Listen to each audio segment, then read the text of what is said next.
안녕하세요. 사연 읽어주는 남녀입니다. 오늘도 와주셔서 감사드리며 그럼 오늘의 사연 바로 시작하겠습니다. 안녕하세요, 여러분. 저는 지금 부산에서 작은 커피숍을 운영하고 있어요. 벌써 40대 중반이 되었네요. 오늘은 제가 10년 전 추석에 겪었던 일을 말씀드려 보려고 합니다. 지금 생각해보면 정말 막장 드라마도 이런 막장 드라마가 없었죠. 그때는 진짜 미칠 것 같았는데 지금은 그저 웃음만 나와요. 여러분도 한번 들어보시면 아마 입이 떡 벌어지실 겁니다. 제 커피숍 바로 옆에 법률사무소가 있었어요. 거기서 일하던 변호사 한 명이 매일 아메리카노를 사러 왔습니다. 처음엔 그저 단골 손님이었죠. 어느 날 그분이 쭈뼛거리며 말했어요. 사장님, 혹시 저녁 같이 드실래요? 제가 변호사인데, 이거 명함이고요. 저 이상한 사람 아니에요. 여기 계신 분들 다 저 아시잖아요. 아, 네. 변호사님이신 건 알아요. 근데 갑자기 왜? 사실 1년 전부터 좋아했어요. 매일 커피 사러 오는 게 사장님 보려고. 하루에 아메리카노만 5잔씩 마셨어요. 카페인 가다로 손까지 떨려요. 보세요. 정말 손이 부들부들 떨리더라고요. 그렇게 시작해서 4년을 만났습니다. 변호사라니 친구들이 얼마나 부러워했는지 몰라요. 저도 솔직히 콧대가 하늘까지 올라갔었죠. 그런데 결혼 준비를 하면서 충격적인 사실들이 하나둘 드러났어요. 먼저 집을 보러 가자고 했더니 자꾸 미루더라고요. 알고 보니 집이 없었습니다. 고시원에서 10년을 살았대요. 차는요? 운전면허도 없었어요. 통장을 보여달라고 했더니 잔고가 323만 원이었습니다. 아니 제가 커피콩 팔아서 번 돈이 법조인보다 100배는 많다니요. 더 기가 막힌 건 시부모님 얘기였어요. 시아버지는 택시 운전을 하셨고 시어머니는 식당 일을 하셨대요. 평생 아들 하나 변호사 만들겠다고 집까지 담보로 잡고 빚을 내셨다더군요. 그 빚이 무려 2억이었습니다. 친정어머니가 이 얘기를 듣고 폭발하셨어요. 서연아, 너 정신 차려라. 변호사 허울 좋아봤자 빚쟁이 아들이야. 그 집안이 너한테 빚 대신 갚으라고 할 거야. 네가 평생 시집 빚 갚으면서 살 거야? 엄마, 준혁 씨는 달라요. 자기도 부모님한테 질렸대요. 독립하고 싶대요. 독립? 그 사람이 혼자 뭘 할 수 있는데 밥은 할 줄 알아? 빨래는, 청소는. 고시원에서 10년 살았으면서 독립을 한대? 부모한테서 독립하는 게 아니라 너한테 이사 오는 거지. 친정 아버지도 한숨만 쉬셨어요. 하지만 저는 정말 남편을 사랑했습니다. 결혼 전날 남편이 진지하게 약속했어요. 서연아, 나 정말 부모님으로부터 완전히 독립할게. 한 푼도 안 드릴 거야.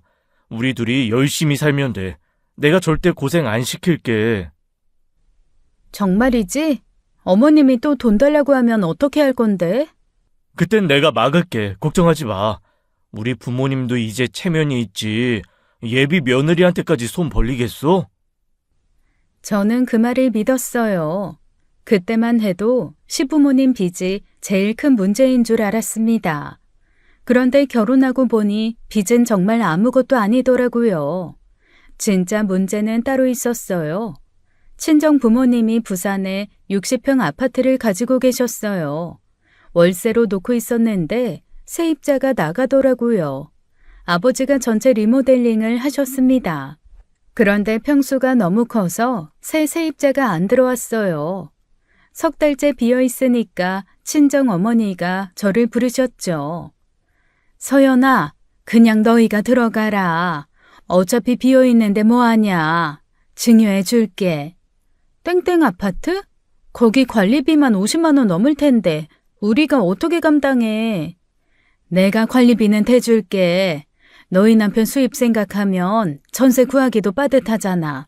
그냥 받아. 신혼집 비용이라도 아껴야지. 그리고 집 하나 가지고 있으면 나중에 든든할 거야. 그래, 받아. 나중에 애 낳으면 방도 많이 필요하고. 뭐 애를 몇 명이나 낳으라는 거야?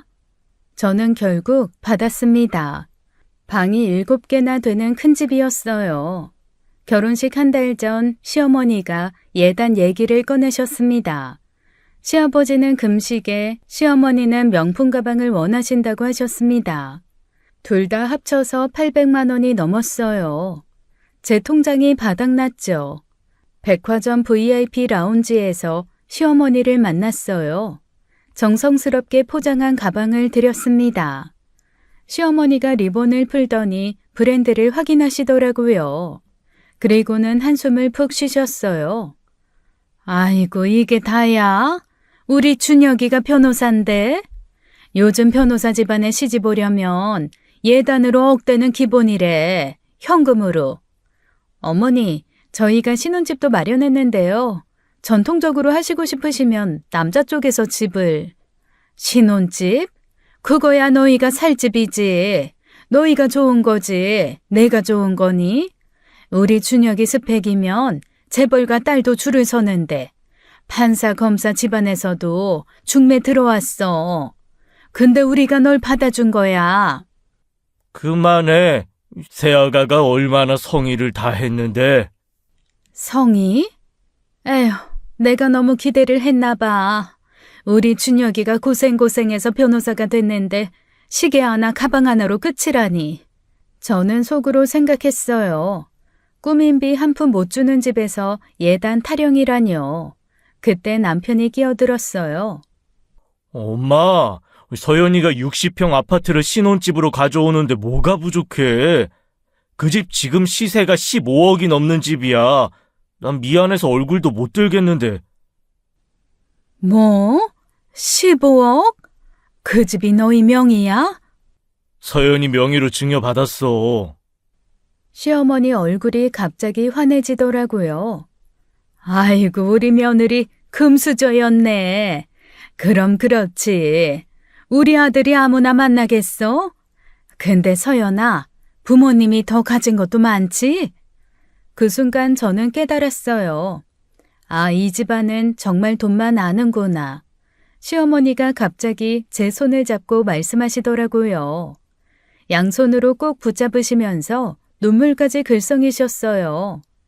우리 이제 진짜 가족이네. 서연아, 앞으로 엄마라고 불러. 5분 전만 해도 예단 가지고 구박하시던 분이 말이에요. 15억 듣고 저한테 엄마라고 부르래요. 죄송한데 저 엄마 있거든요. 15억 주신 분이요. 라고 말하고 싶은 걸 간신히 참았습니다. 다행히 결혼 후에는 시댁에서 남편한테 돈 달라는 소리는 안 하셨어요. 아마 15억 아파트 때문에 눈치가 보이셨나 봅니다. 평화롭게 6개월쯤 지났을까요? 어느 토요일 아침 초인종이 울렸어요. 문을 열었더니 시누이가 조카 손을 잡고 서 있었습니다. 눈이 퉁퉁 부어 있더라고요. 새언니, 저 지금 어떻게 말씀드려야 할지. 저희 남편이요. 사업이 완전히 망했어요. 아니, 망한 정도가 아니라 빚쟁이들이 매일 찾아와요. 전세금 3억까지 다 날렸어요. 은행에서 압류 들어와서. 아가씨, 그게 무슨 제부 사업이 어떻게 그렇게 갑자기. 갑자기가 아니에요. 작년부터 조짐이 있었는데 남편이 끝까지 버틴다고. 뭐 하여간 새언니, 저희 좀 여기 들어와서 살게 해주세요.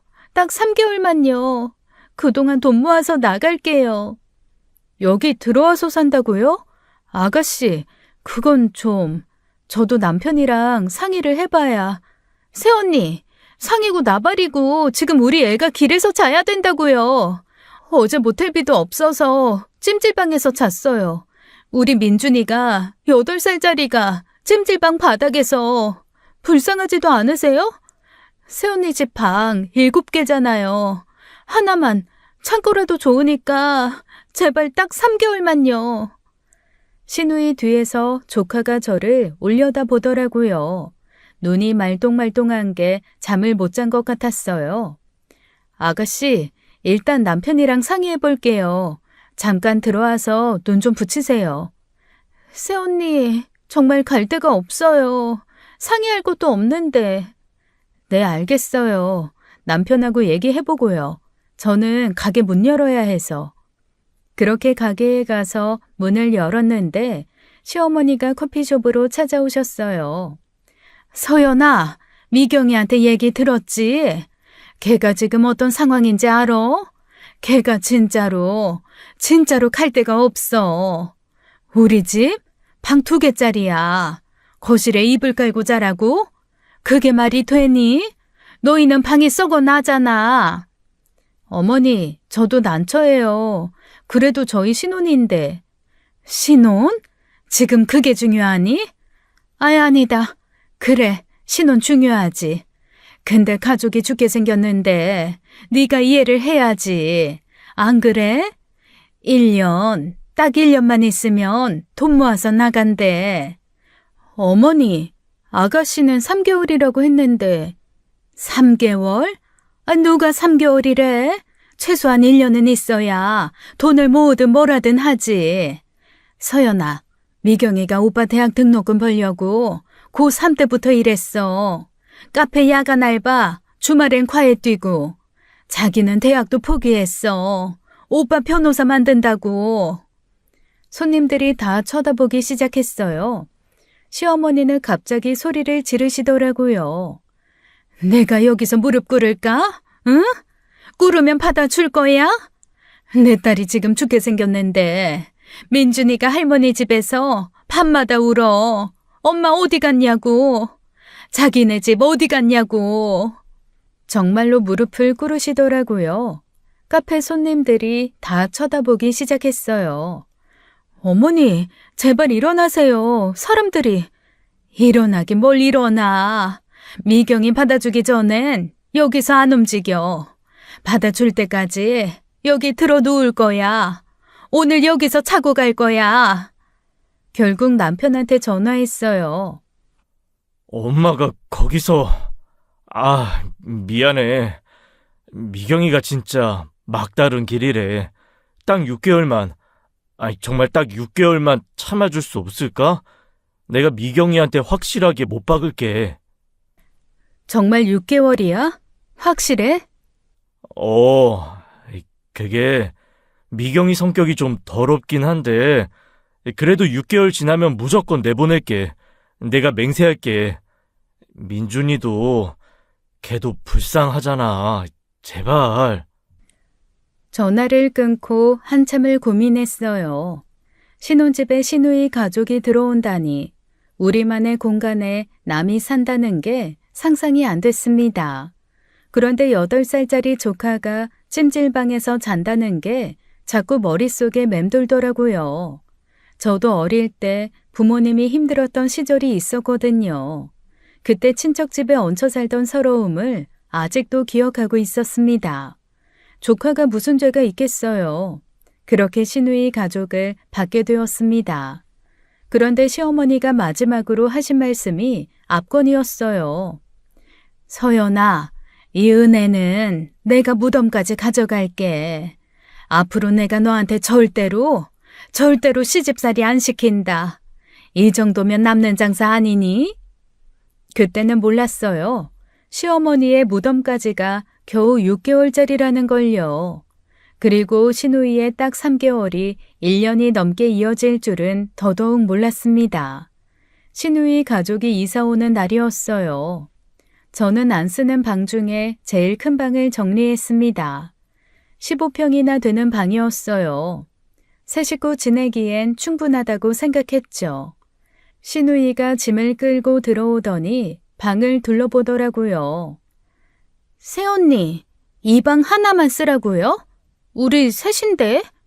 아가씨, 15평이나 되는 큰 방이에요. 원룸보다 훨씬 넓어요. 새언니는 방이 7개나 있으면서 우리한테는 하나만 주네요. 좀 치졸하네요. 우리도 최소한 방 3개는 필요해요. 뭐? 방 3개요? 당연하죠. 우리 부부가 잘 방, 민준이 방, 그리고 거실 겸 서재로 쓸 방. 이게 뭐가 많아요? 사람이 방 하나에서 어떻게 살아요? 감옥도 아니고. 아가씨, 6개월만 있기로 했잖아. 임시로 머무는 건데 방 3개가 왜 필요해요? 임시라도 사람답게는 살아야죠. 민준이도 이제 초딩이라 공부할 공간도 필요하고, 우리 부부 프라이버시도 있어야 하고, 새언니는 둘이서 방 4개 쓰면서 우리 보고 하나에서 살라고요? 그날 저녁 퇴근하고 왔더니 황당한 광경이 펼쳐져 있었어요. 신우이가 마음대로 방 3개에 짐을 다 풀어놨더라고요. 제가 아기 방으로 꾸며놓은 곳에는 민준이 책상이 들어가 있었어요. 아가씨, 이게 뭐 하는 거예요?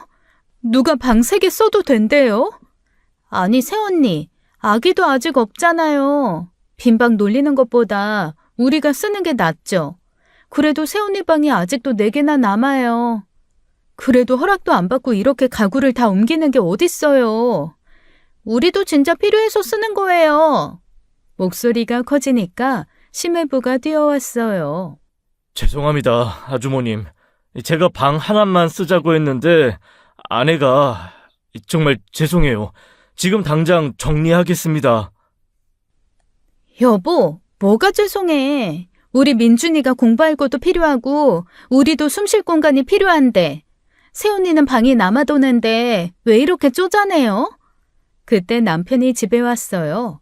방 3개에 신우이 짐이 펼쳐진 걸 보더니 어이없어 하더라고요. 미경아, 이건 너무한다. 방 하나로 정리해. 오빠, 내가 오빠 대학 등록금 벌어준 거 생각하면 방 3개가 많아? 우리가 거지도 아니고. 그것과 이건 별개야. 6개월만 참아. 6개월이든 1년이든 사람이 살 수 있는 환경은 돼야지. 결국 타협을 봤어요. 방 2개를 쓰게 해줬습니다. 민준이가 진짜로 공부할 곳은 필요하니까요. 하지만 한 달도 안 돼서 신우이는 슬그머니 3번째 방까지 점거했어요. 거실로 쓴다면서요. 저는 해탈하는 마음으로 그냥 냅뒀습니다. 어차피 6개월 안에 나갈 테니까요. 그리고 저는 얼마 안가 깨닫게 됐죠. 신우이는 들어올 때부터 나갈 생각이 없었다는 걸요. 방 3개짜리 집을 공짜로 구한 셈이니까요. 신우이 가족이 들어온 지 한 달이 지났어요. 공과금 고지서가 나왔습니다. 전기세가 평소보다 2배가 나왔더라고요.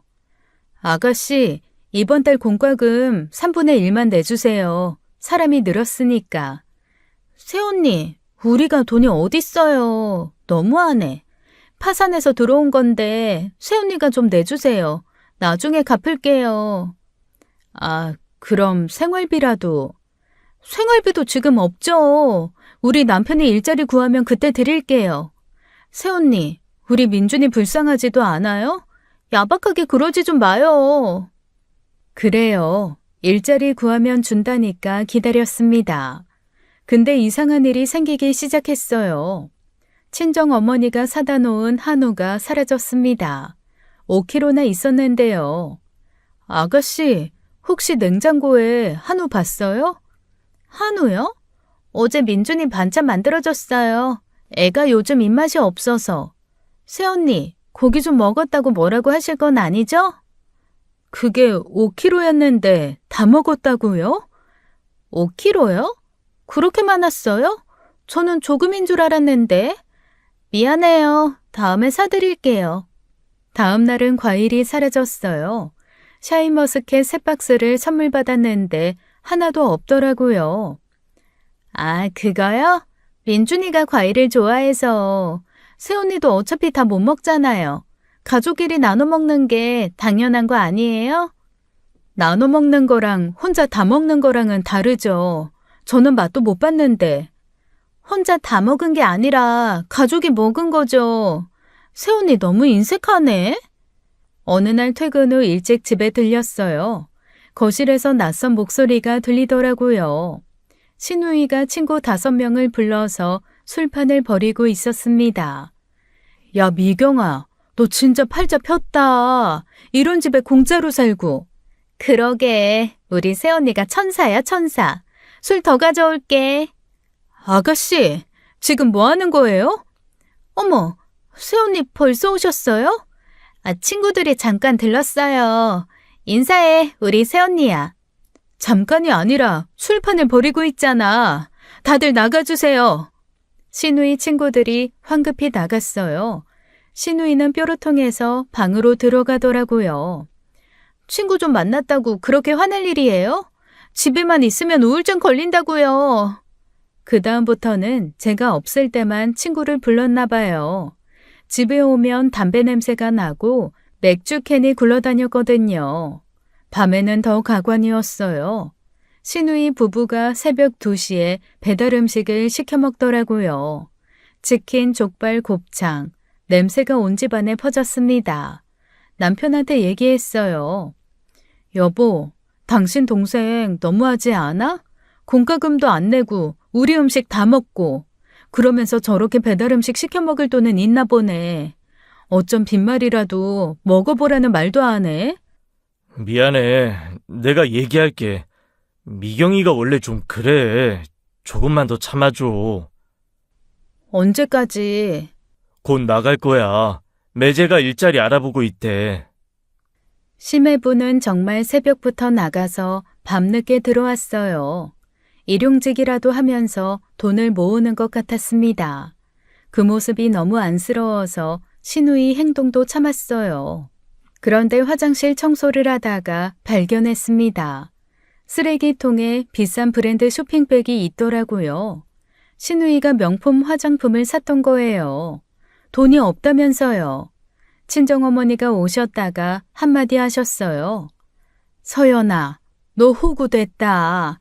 완전히 호구됐어. 축하해. 저도 알고 있었습니다.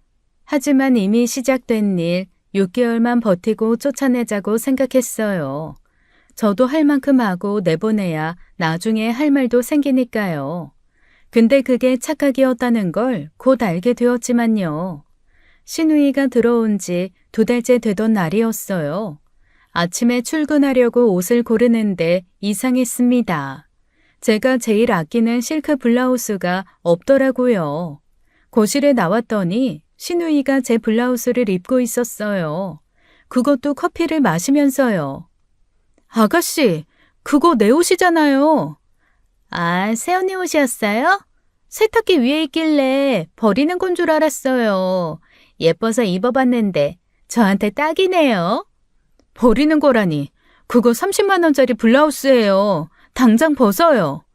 30만 원이요? 블라우스가? 새언니 돈 많으시네요. 어차피 오늘 입었으니까 그냥 오늘만 입을게요. 그런데 블라우스 가슴팍에 커피 얼룩이 묻어 있었어요. 방금 흘린 거더라고요. 아가씨, 커피 흘렸잖아요. 아, 이거 어떻게 할 거야? 어머, 이게 언제? 미안해요. 세탁하면 되잖아요. 제가 세탁 맡길게요. 세탁소에서도 얼룩이 안 지워진다고 했어요. 결국 그 블라우스는 못 입게 됐습니다. 더 충격적인 건 일주일 후였어요. 친척 언니 결혼식에 가려고 결혼 다이아 반지를 끼려고 했는데 없었습니다. 분명 화장대 서랍에 뒀는데요. 온 집안을 뒤졌어요. 그러다 신우이 손가락에 뭔가 반짝이는 걸 끼고 있는 게 보였습니다. 아가씨, 그거 내 반지 아니야? 반지요? 아, 이거 새언니 거였어요? 화장실에 떨어져 있어서 주웠어요. 누가 이런 비싼 걸 화장실에 두고 다녀요? 화장실이라뇨. 내가 분명 화장대 서랍에 넣어뒀는데. 그리고 설령 그게 집에 떨어져 있더라도 저한테 말을 해야죠. 그랬어요? 제가 착각했나 봐요. 근데 새언니, 다이아 진짜 크네요. 3캐럿은 되죠? 부럽다. 제가 화가 나서 반지를 빼려고 하니까 안 빠진다고 하더라고요. 손가락이 부어서 안 빠져요. 비누칠해서 빼볼게요. 잠깐만요. 1시간이 지나도 안 오길래 전화하니 외출했다고 하더라고요. 반지 낀 채로요. 남편한테 따졌어요. 여보, 이건 도둑질이야. 내 방에서 반지 가져간 거라고. 미경이가 그럴 리가. 진짜 화장실에 있었을 수도. 내가 왜 결혼 반지를 화장실에 둬? 말이 돼? 그날 밤 신우이가 들어왔어요. 반지는 여전히 손에 있었습니다.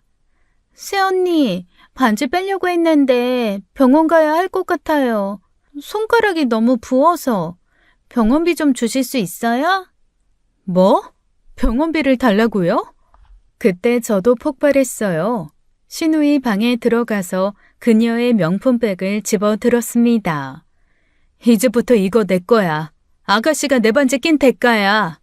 새언니, 그건 내가 제일 아끼는 가방이에요. 결혼 선물로 받은 거라고요. 나도 그 반지 결혼 선물로 받은 거야. 공평하지? 신우이는 펄펄 뛰면서 시어머니한테 전화했어요. 시어머니가 또 난리를 쳤지만 이번엔 제가 안 물러섰습니다. 결국 신우이가 반지를 빼서 돌려줬어요. 비누칠하니까 바로 빠지더라고요. 처음부터 뺄 수 있었던 거예요. 친정 어머니한테 이 얘기를 했더니 한마디 하셨어요. 서연아, 그 집에 CCTV 달아라. 도둑 들었으니까. 약속한 6개월이 다 되어갔어요. 신우이한테 슬슬 나갈 준비를 하라고 했습니다.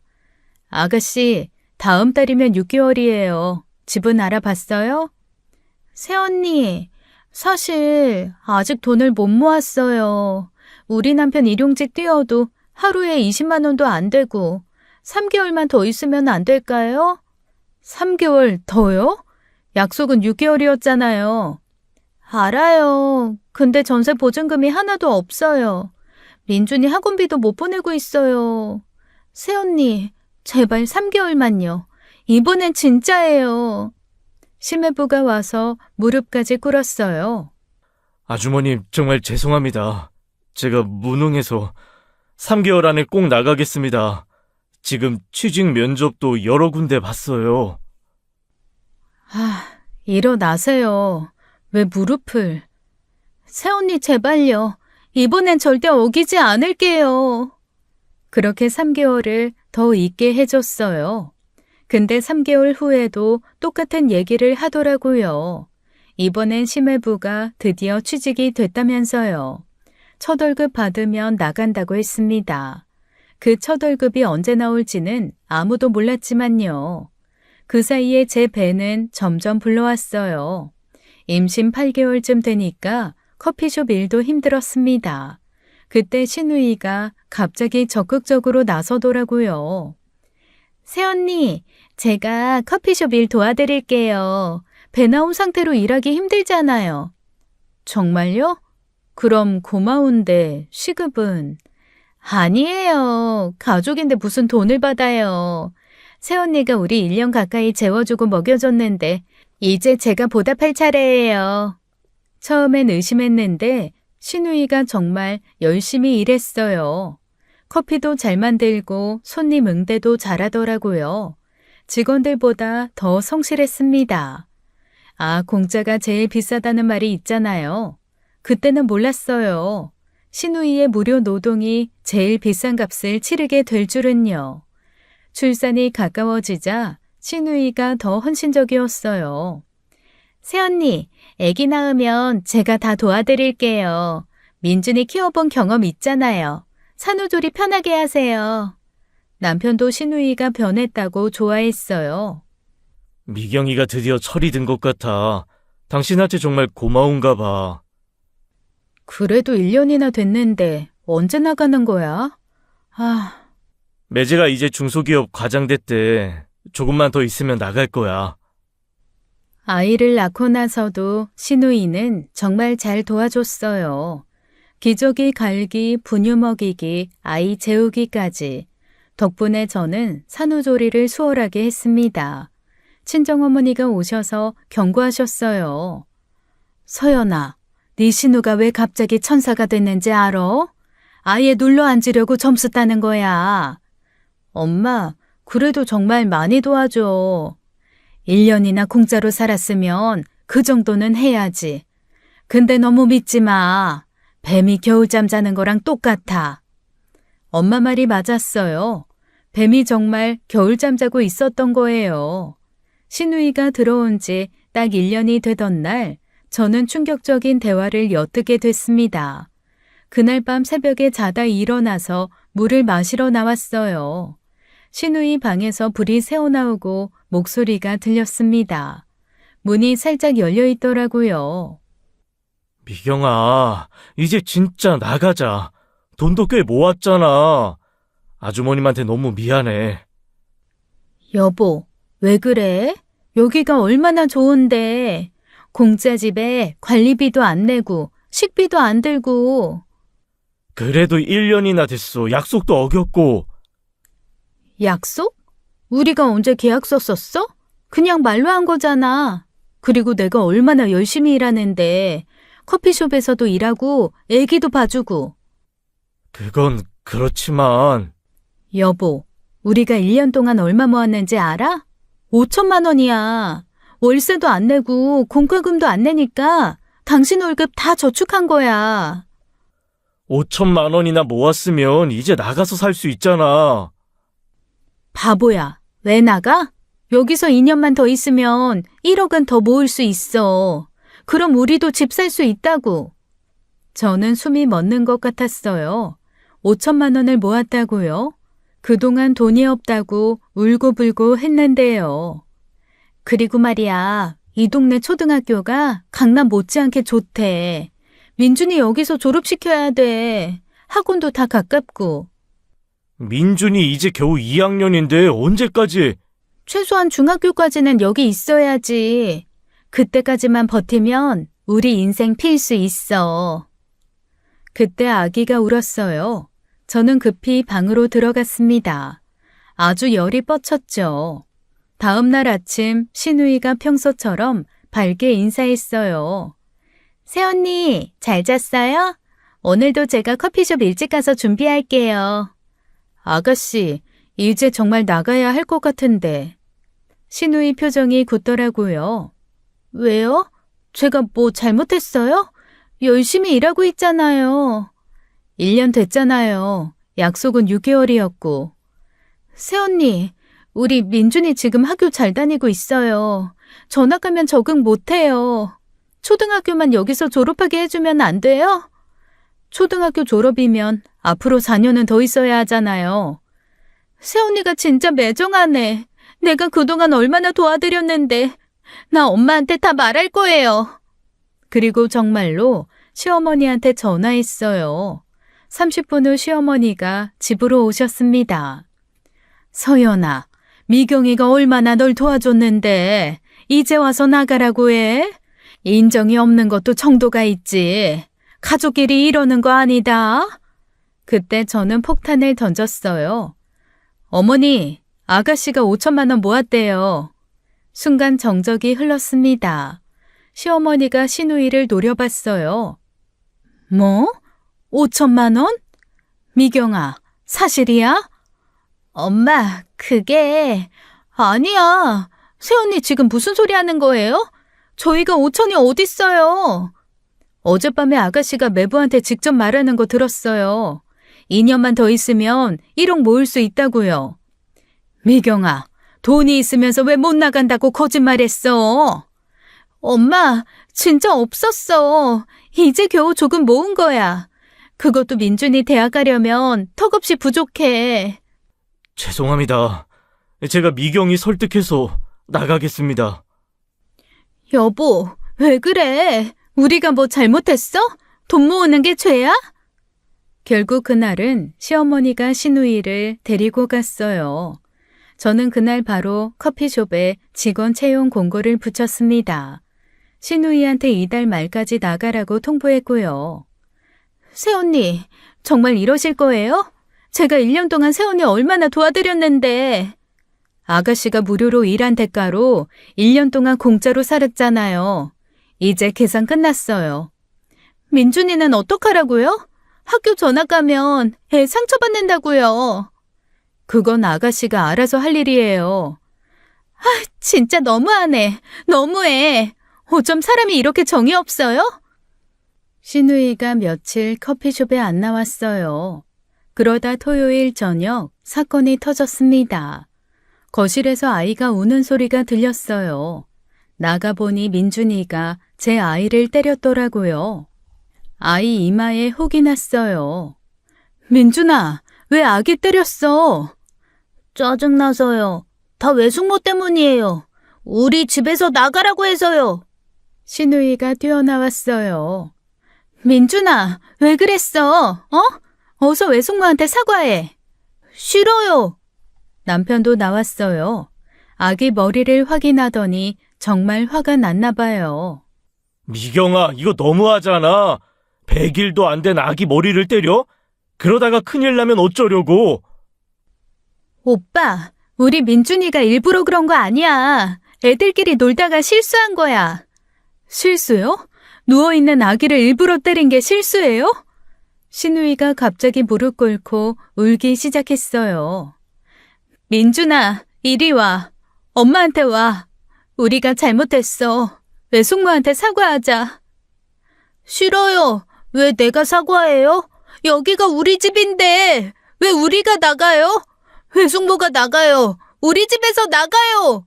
그 말에 저는 정말 화가 났어요. 민준아, 이 집은 외숙모 집이야. 너희는 잠시 머무는 거고. 새언니, 애한테 그렇게 말하면 어떡해요? 상처받잖아요. 아가씨 아이만 상처받아요? 우리 애는? 100일도 안 된 애 머리 때린 거 안 보여요? 시어머니가 또 오셨어요. 민준이를 보더니 한숨을 쉬셨습니다. 민준아, 할머니랑 가자. 너는 할머니 집에서 지내야겠다. 엄마, 왜 민준이를 데려가?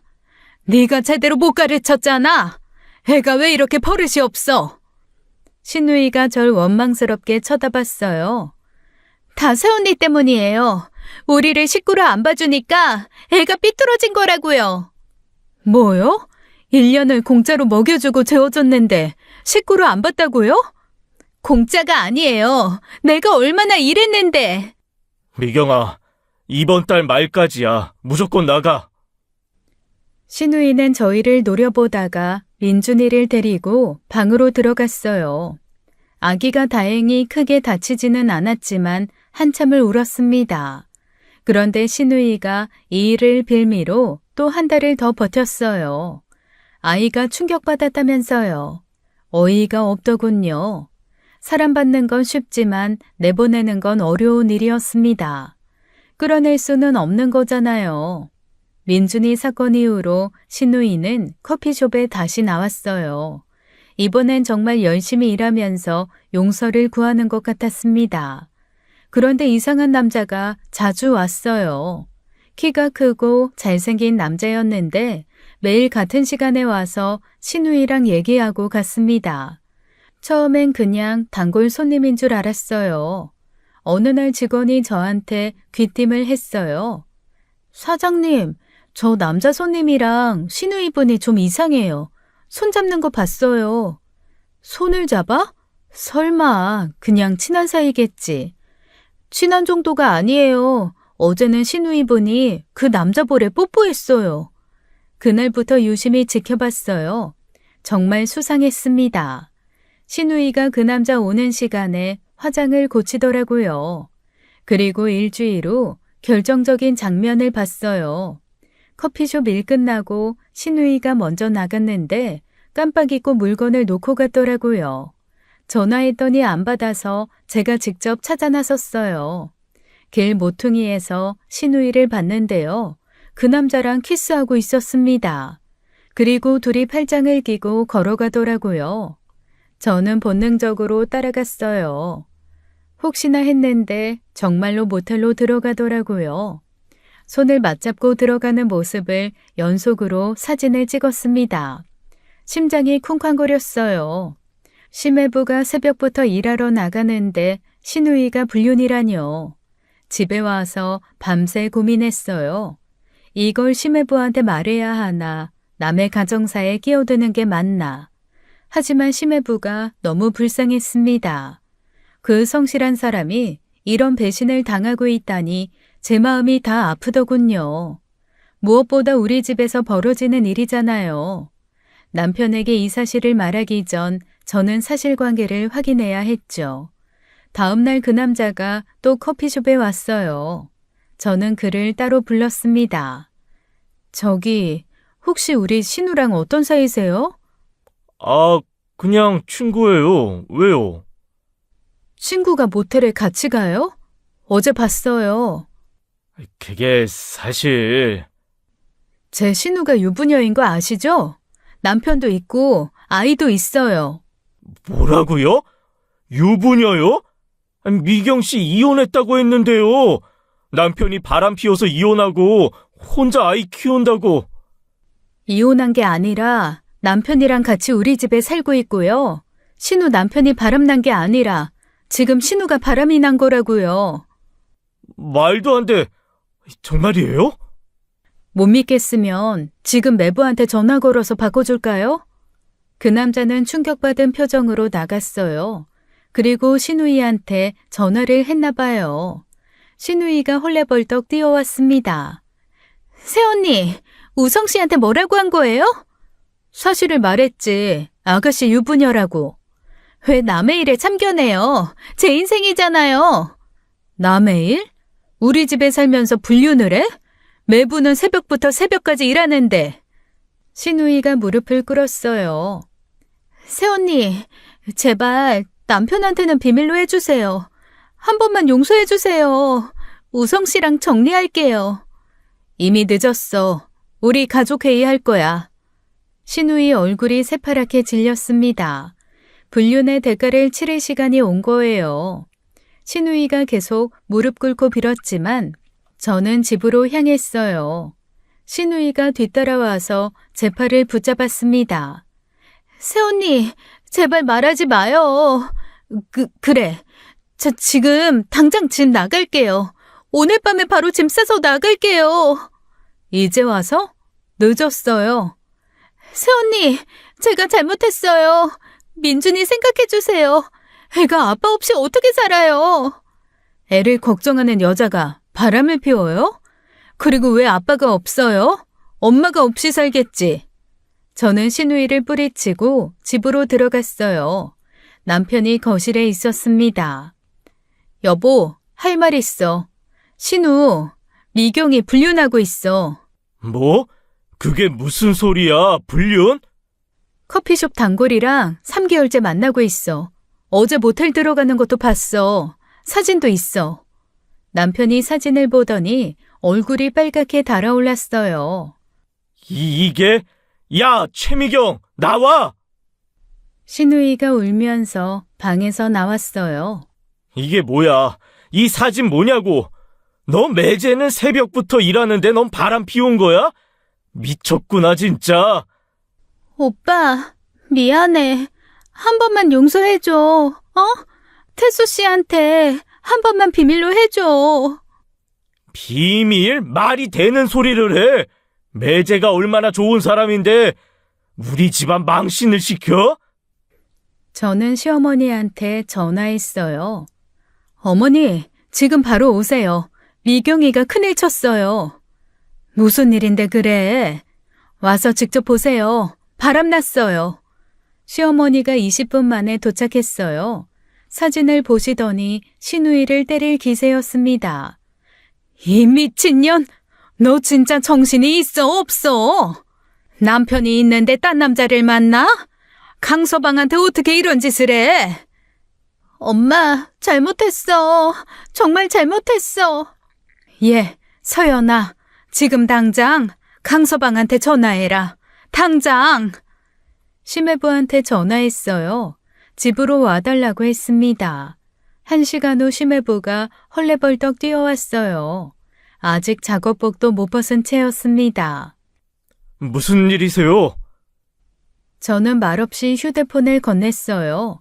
심해부가 사진들을 하나씩 넘겨봤습니다. 손이 떨리기 시작하더라고요. 이게 정말 미경이가 맞아요? 여보, 미안해. 그냥 실수였어. 실수? 이게 실수야? 3개월이나 만났다며? 어떻게 알았어? 아주머님이 그 사람한테 직접 확인했대. 네가 내가 바람나서 이혼했다고 거짓말했다며? 심해부는 한참 동안 말이 없었어요. 그리고는 깊은 한숨을 쉬었습니다. 미경아, 나가자. 민준이 데리고 나가자. 여보, 용서해줘. 다시는 안 그럴게. 닥치고 아무 말도 말하지 마. 민준이 앞에서 더 이상. 그렇게 심해부는 신우이를 끌고 나갔어요. 이틀 후 심해부가 혼자 왔습니다. 이삿짐 트럭도 함께였어요. 아주머님, 짐 정리하러 왔습니다. 매부, 괜찮으세요? 이혼하기로 했습니다. 민준이는 제가 키울 거예요. 매부, 너무 마음 아파하지 마세요. 매부는 정말 좋은 사람이에요. 더 좋은 사람 만날 거예요. 아주머님, 그동안 정말 감사했습니다. 1년이나 저희를 받아주시고 제가 무능해서 신세만 졌네요. 무슨 말씀이세요? 매부는 새벽부터 밤까지 정말 열심히 사셨잖아요. 그래도 아주머님께 폐만 끼쳤어요. 공과금도 못 내고 생활비도 못 드리고 정말 죄송했습니다. 매부가 뭐가 죄송해요. 신우이가 잘못한 거지. 민준이 잘 키우세요. 가끔 데리고 놀러 오세요. 네, 감사합니다. 정말 감사합니다. 심해부는 그렇게 조카를 데리고 떠났습니다. 민준이가 차 안에서 손을 흔들더라고요. 제 마음도 참 아팠어요. 심해부가 짐을 다 가져간 후에도 신우이 짐은 우리 집에 있었어요. 방 3개에 자기 물건이 그대로였습니다. 심해부는 자기 짐과 민준이 물건만 가져갔거든요. 다음 날 아침 저는 결심했어요. 용역 업체에 전화했습니다. 오늘 오후에 와서 짐 좀 빼주세요. 방 3개에 있는 물건 전부요. 네, 어디로 옮길까요? 저희 시어머니 댁으로 보내주세요. 주소 알려드릴게요. 신우이는 불륜 사건 이후로 커피숍에 얼굴도 안 비쳤어요. 아마 어디 숨어서 처박혀 있나 봅니다. 용역이 와서 3시간 만에 신우이 짐을 전부 실어갔어요. 옷, 화장품, 가방, 신발 모든 걸 트럭에 실었습니다. 시어머니 집으로 배송했어요. 저는 도어락 비밀번호도 바꿨습니다. 그리고 신우이 방들을 대청소했어요. 특히 불륜으로 더럽혀진 방은 가구까지 전부 버렸습니다. 새 가구를 주문했어요. 저녁에 신우이가 우리 집으로 찾아왔어요. 문 앞에서 배를 미친 듯이 눌렀습니다. 새언니, 문 열어요. 내 집 어딨어요? 어머니 댁으로 보냈어. 거기서 찾아. 어떻게 이렇게 쫓아낼 수가 있어요? 나 갈 곳 없어요. 5천만 원 있잖아. 호텔 가든 모텔 가든 알아서 해. 신우이가 문을 열려고 했지만 비밀번호가 안 맞았어요. 비밀번호 바꿨어요? 정말 이럴 거예요? 당연하지. 신우이가 동네가 떠나가라 소리를 지르기 시작했어요. 여기 좀 보세요.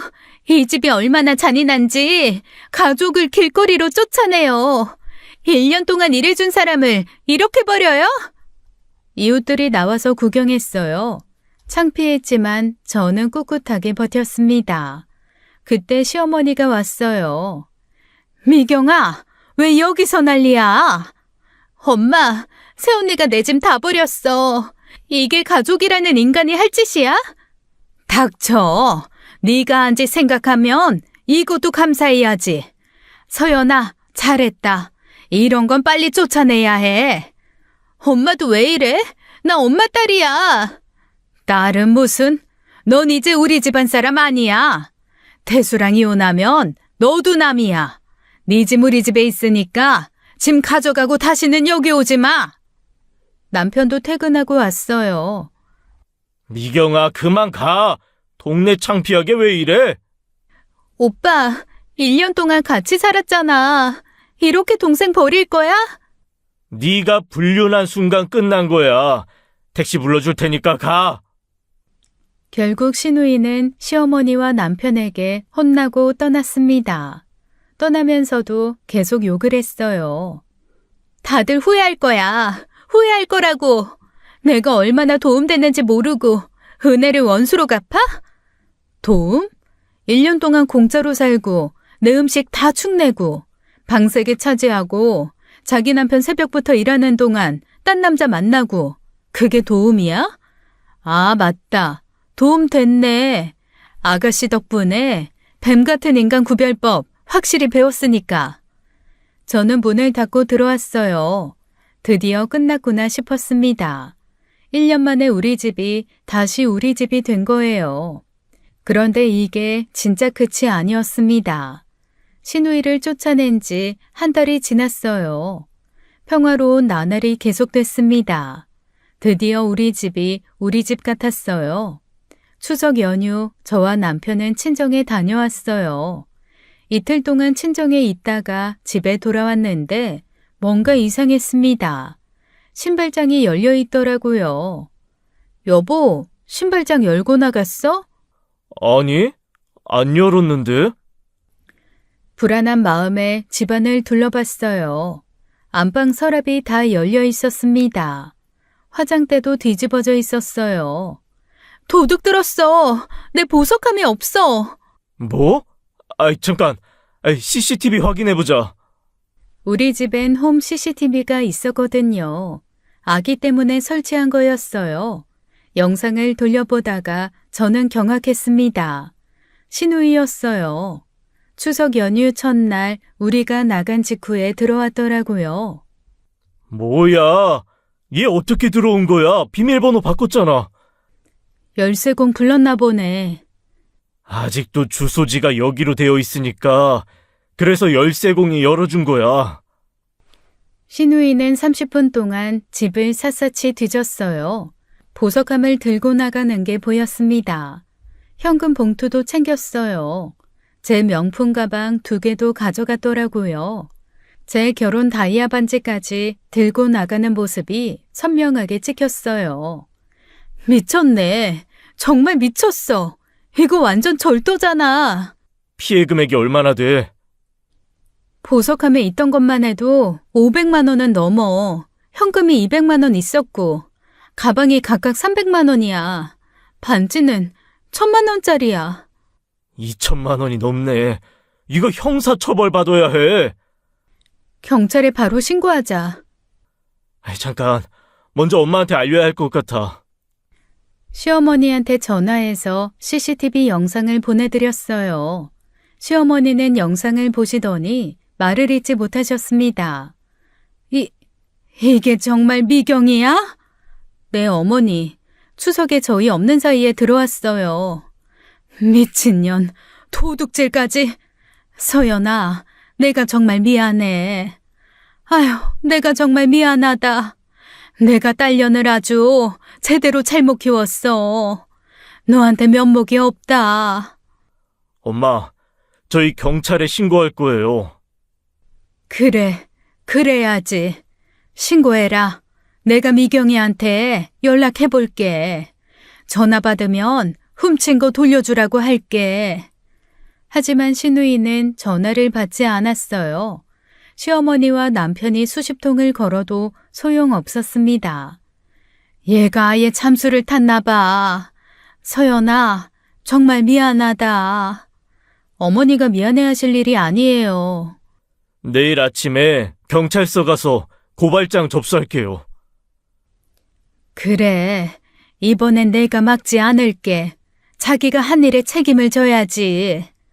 그날 밤 저는 잠을 못 잤어요. 신우이가 정말 여기까지 떨어질 줄은 몰랐거든요. 불륜도 모자라서 도둑질까지라니요. 그것도 1년 동안 신세진 집에서요. 매제가 참 불쌍하다. 이런 여자랑 10년을 살았다니. 신우이는 정말 인생 끝까지 갔나 봐요. 그러니 우리 집을 털 생각을 한 거겠죠. 주소지가 아직 여기라는 걸 악용해서요. 정말 끝까지 가는 사람이구나 싶었습니다. 다음 날 아침 저와 남편은 경찰서로 갔어요. CCTV 영상과 함께 고소장을 접수했습니다. 피해 금액이 상당하네요.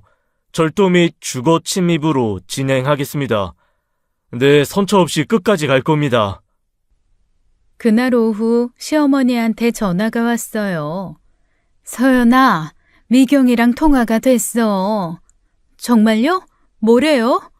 일단 집으로 오라고 했어. 훔친 거 다 가지고 오라고. 그런데요? 얘가 또 전화를 안 받네. 아까 그 한 통 이후로 아예 꺼놨나 봐. 엄마, 이미 경찰에 신고했어요. 이제 경찰이 알아서 잡을 거예요. 그래, 할 수 없지. 자기가 저지른 일이니까. 한 달이 지났어요. 신우이는 완전히 잠적했습니다. 경찰도 행방을 못 찾고 있었어요. 그러던 어느 날 경찰에서 전화가 왔어요. 최미경 씨 체포했습니다. 찜질방에서 무전취식으로 신고가 들어왔는데 확인해보니 최미경 씨더라고요. 찜질방에서 무전취식이요? 네, 일주일째 돈 안 내고 있다가 걸렸답니다. 소지품 중에 박서연 씨 물건으로 보이는 게 있는데 확인하러 오시겠어요? 경찰서에 갔더니 신우이가 수갑을 차고 있었어요. 완전히 거짓골이 되어 있더라고요. 새언니, 미안해요. 정말 미안해요. 이제 와서 미안하다고요?